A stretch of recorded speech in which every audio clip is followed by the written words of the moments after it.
ఓం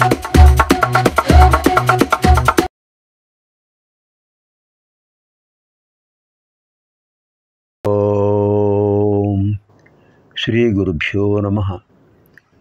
వాగర్థావివ సంపృక్తౌ వాగర్థ ప్రతిపత్తయే జగతః పితరౌ వందే పార్వతీ పరమేశ్వరౌ. శృతిస్మృతిపురాణానాం ఆలయం కరుణాలయం నమామి భగవత్పాదం శంకరం లోకశంకరం.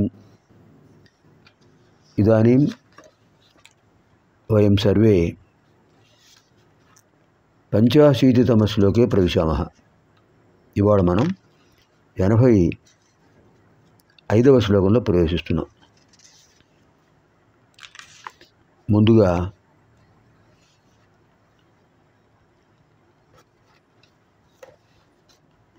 అచ్యుతాష్టకంలో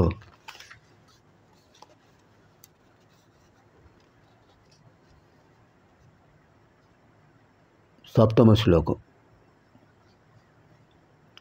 విద్యుదుద్యోతవత్ ప్రస్ఫురద్వాససం ప్రావృడంబోధవత్ ప్రోల్లసద్విగ్రహం వన్యయా మాలయా శోభితోరస్థలం లోహితాంఘ్రిద్వయం వారిజాక్షం భజే. విద్యుత్ ఉద్యోతవత్ ప్రస్ఫురద్వాససం, మెరుపుతీగలాగా ప్రకాశించేటటువంటి అద్భుతమైన వస్త్రాలు ధరించారు స్వామి. ప్రావృడంబోధవత్ ప్రోల్లసద్విగ్రహం, వర్షాకాలపు మేఘంలాగా అద్భుతమైన నిరమేఘశ్యాముడు. వన్యయ మాలయ శోభితోరస్థలం, అద్భుతమైన వనమాలను ధరించాడు. లోహితాంఘ్రిద్వయం వారిజాక్షం భజే, ఎర్రటి పాదపద్మాలు కలిగినటువంటి ఆయన స్వామి పాదాలకు పారాణి పూశారు. అంతే లోహితాంఘ్రిద్వయం, ఎర్రగా ఉన్నటువంటి మీ పాదపద్మాలకు నేను నమస్కరిస్తున్నాను స్వామి. అటువంటి పాదపద్మములు రెండు వారిజాక్షం శ్రీకృష్ణ పరమాత్మను భజే సేవిస్తున్నాను. విద్యుదుద్యోతవత్ ప్రస్ఫురద్వాససం ప్రావృడంబోధవత్ ప్రోల్లసద్విగ్రహం వన్యయా మాలయా శోభితోరస్థలం లోహితాంఘ్రిద్వయం వారిజాక్షం భజే. ఇప్పుడు 85వ శ్లోకంలో ప్రవేశిస్తున్నాం. జలధిమథనరక్షో నైవ పాతాళభేదీ నచ వనమృగయాయాం నైవ లుబ్ధః ప్రవీణః అశరకుసుమభూషా వస్త్రముఖ్యాం సపర్యాం కథయ కథమహం తే కల్పయాని ఇందుమోళే. జలధిమథనదక్షో నైవ పాతాళభేదీ నచ వనమృగయాయాం నైవ లుబ్ధః ప్రవీణః అశనకుసుమభూషా వస్త్రముఖ్యాం సపర్యాం కథయ కథమహం తే కల్పయాని ఇందుమౌళే. హే ఇందుమౌళే, ఓ చంద్రమౌళి, అహం నేను జలధి మథనదక్ష, సముద్రాన్ని వధించే సమర్థులను నైవ కానే కాను. కారణం, అప్పుడు క్షీరసాగరాన్ని మధిస్తే హాలాహలం ఏర్పడింది, దాన్ని మీరు భక్షించారు.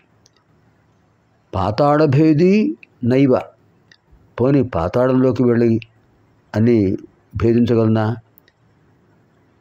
నేనాన వరాహరూపినా? కాదు. నా ప్రవీణ లుబ్ధ నైవ, పోనీ ప్రావీణ్యం కలిగిన ఒక వేటగాడినా అంటే తిన్నాడు. నైవ అశన కుసుమ భూషావస్త్రముఖ్యం, అశన కుసుమ భూషా వస్త్రముఖ్యాం, ఆహారము, పుష్పాలంకారము, వస్త్రము మొదలైనటువంటి సపర్యలు చేసేటటువంటి ఆ ఉపచారాలను తే నీకు కథం కల్పయాని ఎలా కురుస్తాను, ఎలా సమకూర్చగలను కథయా చెప్పండి.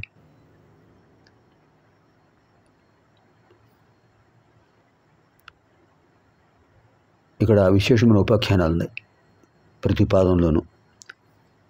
హే రాజమౌళే, హే చంద్రమౌళి, నేను సముద్రాన్ని నివసించడానికి సమర్థున్నా? కాదు. ఎందుకంటే సముద్రాన్ని వధించే శక్తి ఉంటే హాలాహలం మీకు ఆహారంగా సమర్పించగలను. పోనీ పాతాళాన్ని భేదించే వరాహరూపుడని విష్ణువునవుతానా? అది కాదు. కారణం, వరాహరూపుణ్ణి కాను కనుక. పోనీ నేత్రాన్ని కుసుమాలంకారంగా ఇవ్వగలనా? కన్నప్ప కన్ను అప్పగించాడు స్వామికి. నేను కన్నప్పను కాను. పోనీ గజ చర్మాన్ని ఇవ్వగలనా నేను? అది ఇవ్వలేను. కారణం షోడశోపచారాల్లో నైవేద్యం, పుష్పం, పూజ ఇలాంటి సపర్యలు ఉన్నాయి. అవి నేను ఎలా చేస్తాను స్వామి? ఇవే చేయలేను, మీకు నైవేద్యమే పెట్టలేను, మిగతా సపర్య చేయగలనా? ఎంత అద్భుతమైన భావన. జలధి మథన దక్షో నైవ పాతాళ భేది. జలధిని మధించే శక్తి నాకు లేదు. ఆ శక్తి ఉంటే మీకు హాలాహలాన్ని నైవేద్యంగా పెట్టగలను, మీరు స్వీకరిస్తారు. నైవ పాతాళ భేది, పాతాళాన్ని భేదించే వరాహరూపిణిగాను మీ పాదాలు అర్చించడానికి.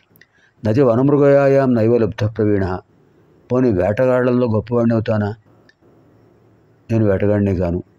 వేటగాడు మీకు కన్నప్పగించాడు, కన్నప్పయ్యాడు. అటువంటి పరిస్థితుల్లో అశన కుసుమ భూషా వస్త్రముఖ్యాం సపర్యాం కథమహం తే కల్పయాని కథయ. అర్ఘ్యం, పాద్యం, పుష్పం, వస్త్రయుగ్మం ఇలాంటివి నేను చేయగలనా? చెప్పండి స్వామి. అద్భుతమైన భావన. జలధిమథన దక్షో నైవ పాతాళ భేది నచ వనమృగయాయాం నైవ లుప్త ప్రవీణ అశన కుసుమ భాషా వస్త్రముఖ్యాం సపర్యాం కథయ కథమహం తే కల్పయాని ఇందుమౌళే. పునర్మిలామः ఆగామిని కార్యక్రమే. స్వస్తి.